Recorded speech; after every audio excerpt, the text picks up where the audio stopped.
Imagine un peu, t'es un pilote de Formule 1, tu rentres dans ta voiture, une belle Ferrari rouge, et t'as le frein à main bloqué. Eh ben, c'est un peu ça qui se passe quand tu es un coureur à pied et que tu as des carences dans la technique, le renforcement musculaire et le mental. 40% du temps et de l'entraînement est consacré à l'aspect mental et technique chez tous les sportifs de haut niveau. Alors vous me direz peut-être, oui, mais moi je suis pas un sportif de haut niveau. En attendant, la plupart des coureurs à pied que je rencontre, ils s'entraînent entre 3 et 5 fois par semaine, voire plus, et ils espèrent atteindre des objectifs. Évidemment, pas de record du monde, mais ils veulent battre leur meilleure performance. Ils veulent performer. Parce que sinon, je ne vois pas le sens de dépenser des centaines de francs dans des chaussures en carbone, des milliers de francs dans des voyages à l'étranger pour aller faire des performances, des centaines de francs et d'heures et d'énergie passées à analyser sa montre et son data et les données, ou alors dans des plans d'entraînement complètement obsolètes qui ne tiennent pas la route, je ne vois pas le sens de tout ça. Donc, maintenant, j'ai passé samedi passé sur le stade avec ma fille qui est yoga, maître de yoga, qui est entrepreneur et qui a en 2025 le projet de faire un demi-Ironman, un Ironman et le marathon de New York. Et on a fait une séance de technique et elle me dit, mais papa, pourquoi tu partages pas plus toute cette connaissance? Et j'ai pris conscience que pourtant je savais, je pensais qu'elle courait bien et qu'elle connaissait tout ça. Et puis finalement, j'ai réalisé que, ben oui, pourquoi pas faire quelque chose pour communiquer ça.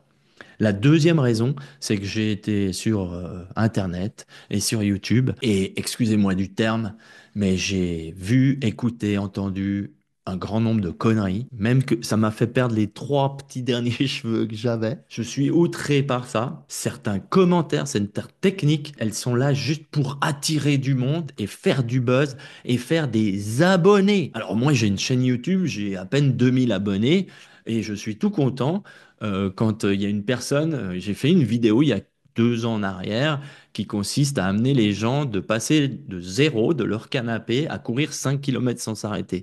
Et il y a d'innombrables commentaires qui montrent que les gens ont du plaisir, ils arrivent à courir sans s'arrêter, ils progressent, ils perdent du poids et ça a changé leur état d'esprit. Du coup, je me dis, je vais partager ça. Aujourd'hui, j'ai quelque chose d'important et une proposition à vous faire juste à la fin de cette vidéo. Restez jusqu'au bout parce que vous pourriez être la personne qui en bénéficie. Avant ça, j'aimerais vous partager une chose. Donc, je vous ai dit que 40% du temps, les athlètes d'élite travaillent le mental, la technique et le renforcement. Et 90% des gens croient que plus ils courent, plus ils vont s'améliorer. C'est parce qu'ils n'ont pas assez de temps. C'est parce qu'ils doivent faire des séances qu'ils n'ont encore jamais expérimentées. Mais une fois qu'on a la base du cardio, et c'est ça qui me rend dingue sur Internet, c'est que il y en a qui penchent que pour l'endurance de base, il y en a qui critiquent l'endurance de base, il y en a qui disent qu'il faut faire que du fractionné, il y en a qui disent qu'il faut des chaussures en carbone.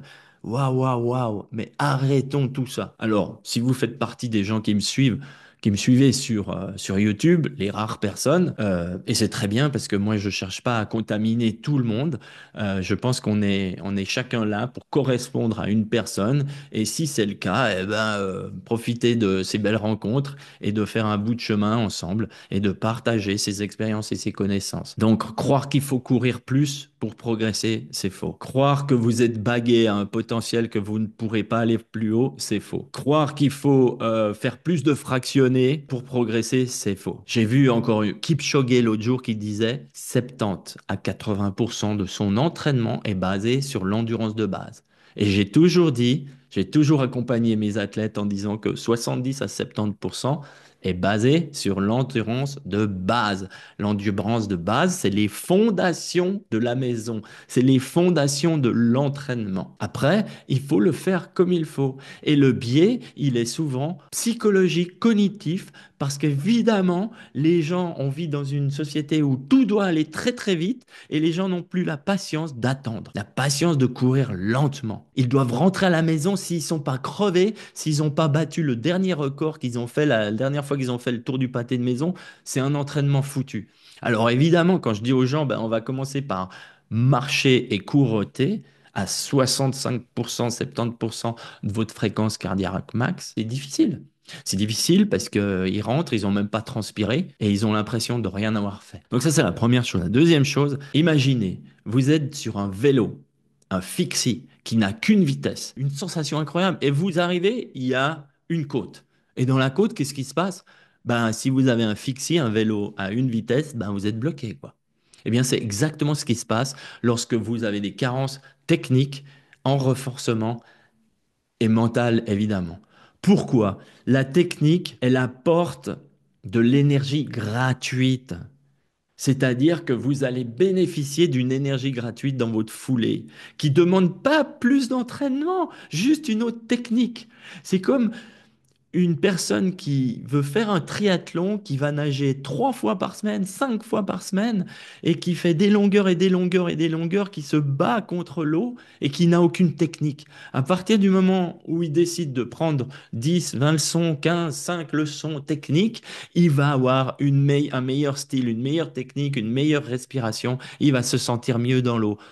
Premièrement, il va progresser. Deuxièmement, il ressortira plus reposé de l'eau. Et troisièmement, il va être satisfait psychologiquement parce que c'est nourrissant. C'est vraiment enrichissant de voir qu'on fait des progrès. Donc la course à pied, ça n'a pas de miracle.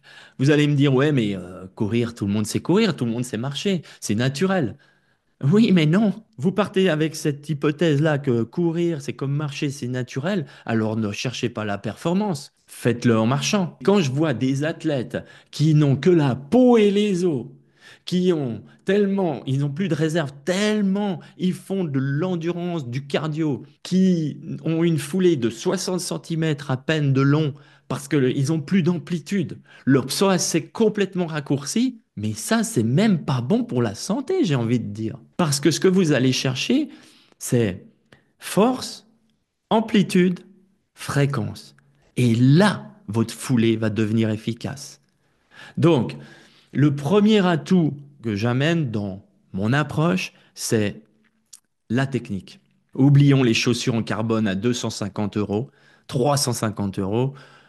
C'est pas la peine. La technique, ça veut dire moins de cardio. J'entraîne des athlètes qui sont passés de 1h55 au semi-marathon à 1h23 pour les meilleurs, en s'entraînant 30% de moins, en se concentrant sur des techniques et des piliers qu'ils ignoraient jusqu'à maintenant, dont la technique, le renforcement spécifique. Alors j'entends déjà certains, oui mais Pierre-Alain, moi j'ai pas le temps, ou je veux pas prendre du muscle, après c'est encore plus lourd à porter. What? Je préfère qu'un athlète fasse une séance de moins de cardio et une séance de plus de renforcement qui va lui être utile à renforcer tous ses tissus maux, tendons, ligaments, muscles, lui éviter des blessures, rallonger sa foulée parce qu'il aura plus de force et qui sera plus fort dans les changements de rythme, dans pente, en descente. Et la troisième chose, c'est le mental.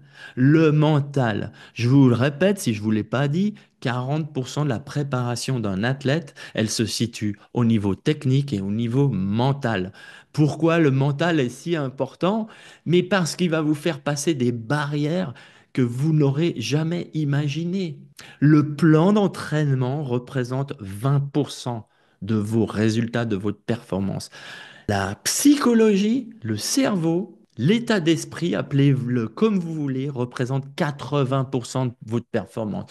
Comment je peux le dire? Parce que pendant des années, j'ai suivi des athlètes que je faisais passer des tests en laboratoire avec des ergospiromètres pour mesurer leur seuil des graisses, seuil anaérobie, seuil ventilatoire, etc., les échanges gaz carbonique, oxygène, et je voyais l'évolution de ces gens. Je les suivais sur 3 mois, je voyais l'évolution au niveau de la physiologie, au niveau de leur performance, et je leur disais, à 5 minutes près, sur un marathon, tu es capable de faire ça. À 1 minute près sur 10 kills, tu peux faire ça. Figurez-vous que 7 à 8 sur 10 échouaient.